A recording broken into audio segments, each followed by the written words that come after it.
સાબરકાંઠા જિલ્લાના મુખ્ય મથક હિંમતનગર ખાતે વહેલી સવારે 3 વાગ્યા પછી જે વરસાદ વરસ્યો હતો તે વરસાદ તબાહીના દ્રશ્યો સર્જી ચૂક્યો છે। જે પ્રકારે દ્રશ્યોમાં જોઈ શકાય છે તે પ્રમાણે આ હિંમતનગર શહેરના મહાવીરનગર વિસ્તારની જે ગાયત્રી મંદિર રોડ પરની આવેલી આ પ્રજ્ઞાકુંજ અને પાટીદાર સોસાયટી છે તે સોસાયટીની અંદર પાણી ભરાવાના બનાવો સામે આવ્યા હતા।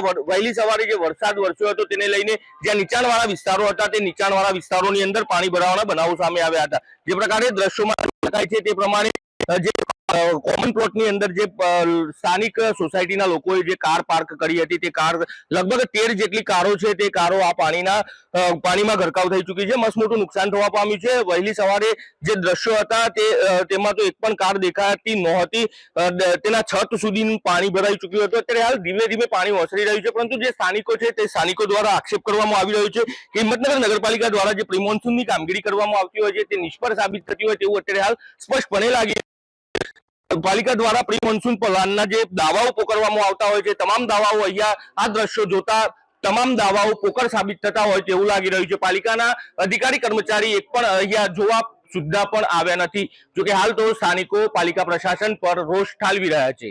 દર્શન પટેલ, એબીપી અસ્મિતા, સાબરકાંઠા।